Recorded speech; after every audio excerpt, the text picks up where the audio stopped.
আসসালামু আলাইকুম। আচ্ছা, আমি একটু কোশ্চেন করি, হ্যাঁ? এটা হলো যে আপনার বাচ্চাটার ওর তো বয়স কত? 4.5 মাস। 4.5 মাস। ওর এই যে 4.5 মাসে 4.5 মাসে তার এই সমস্যাগুলো কখন থেকে হচ্ছে? মাত্র 2 দিন। আজকে 2 দিন ধরে। জ্বর আসছিল কবে? 3 দিন, বৃহস্পতিবার। বৃহস্পতিবার রাতে। ওর কি কোনো কাশি ছিল? কাশি মানে একদিন পর থেকে গেছে। কাশি ছিল। ওর কি পাতলা পায়খানা আছে? পাতলা পায়খানা? পাতলা পায়খানা না, নাক দিয়ে পানি পড়ে। নাক দিয়ে পানি পড়ে। ওর কি চোখ উঠছে? জি। চোখ উঠছে। ওর এই র্যাশ গুলা কবে থেকে আসছে? এই যে লাল লাল দাগ গুলা এটা কবে থেকে আসছে? 2 দিন। জ্বর আসার কয়দিন পর থেকে? একদিন পর থেকে। জ্বর আসার একদিন পর থেকে আসছে। তো আপনার 105 ডিগ্রি উঠছিল। 105 105 হওয়ার তো কথা না। আপনার বাসায় আর কারোর এরকম আছে কিনা? জি স্যার, আমার যাদের ছেলে মেয়ে আছে। যাদের ছেলে মেয়ে হয়েছিল কতদিন আগে হয়েছিল ওদের? 10-15 দিন। 10-15 দিন আগে। আসলে 6 মাসের আগে তো এটা খুব রেয়ার কেস। হ্যাঁ, এটা হওয়ার কথা না। হ্যাঁ, আপনার যারা ছেলে মেয়েদের হওয়ার সাথে কি ওই বাচ্চাটা কি তারা না, আলাদা রাখছিলাম আর কি, মাঝে মধ্যে একটু কাজ করতে। আচ্ছা, কিন্তু আপনার কি ওই যে এই কাশিও আছে, নাক দিয়ে পানিও পড়ে, চোখ উঠছে? ও, আচ্ছা আচ্ছা আচ্ছা, দেখি একটু, এটা একটু দেখাও তো আসমা।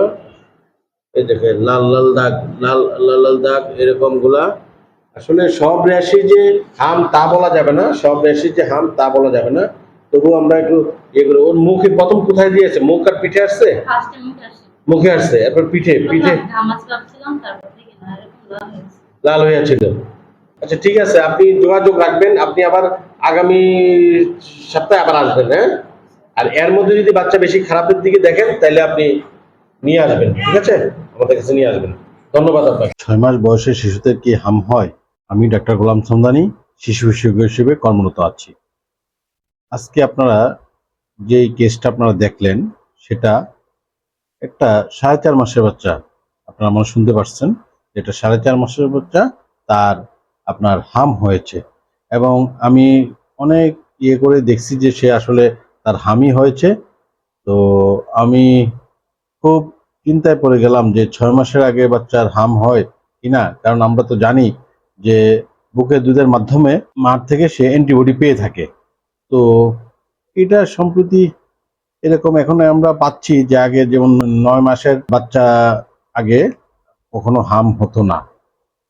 এখন দেখা যাচ্ছে 6 মাস পর থেকে হাম পাওয়া যাচ্ছে।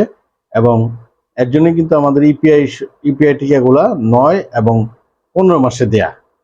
তো আমরা যেটা জানি যে বুকের দুধ পান করার মাধ্যমে শিশুর শরীরে মায়ের কাছ থেকে অ্যান্টিবডি তৈরি হয়। তবে এই সুরক্ষা সব শিশুর ক্ষেত্রে সমানভাবে কার্যকর নাও হতে পারে। এই বেবিটার ক্ষেত্রে ঠিক সেরকমই আমরা একটা ধারণা পাই। আমি তার থেকে হিস্ট্রি নেওয়ার পরে আমি জানতে পারি তার কাজিনদের, তার চাচাতো ভাইদের হাম হয়েছিল। তো সেখান থেকেই আসলে এই ভিডিওটা করা, যেহেতু সে 4.5 মাস বয়স, আপনারা দেখতে পাচ্ছেন যে মাত্র 4.5 মাস বয়স, তো সে হামে এফেক্টেড হয়েছে। বাংলাদেশের সম্প্রতি শিশুদের মধ্যে হামের সংক্রমণ বেড়ে যাওয়ায় সরকার সিদ্ধান্ত নিয়েছেন এখন 9 মাসের বদলে 6 মাস থেকে শিশুদের হামের টিকার প্রথম ডোজ দিয়ে দেবে। এর আগে ইপিআই টিকাদান কর্মসূচি অনুযায়ী শিশুকে 9 মাস এবং 15 মাসে হামের টিকা দেওয়া হতো। প্রশ্ন হচ্ছে, 6 কিংবা 9 মাসের আগে শিশুর হাম বা মিজেলস কি আক্রান্ত হলে কি করণীয়? চিকিৎসকদের মতে 9 মাসের বয়সের আগেও শিশু হামে আক্রান্ত হতে পারে, বিশেষ করে যদি সে শিশুর ঝুঁকিপূর্ণ কোনো গ্রুপের মধ্যে পড়ে।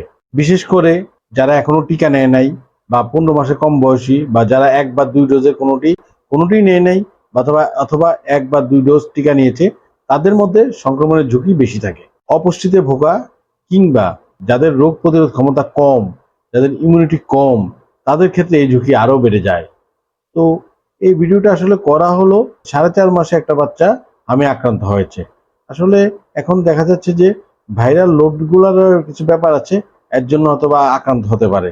ধন্যবাদ আপনাদেরকে, আপনারা যারা এই ভিডিওটা শুনছেন।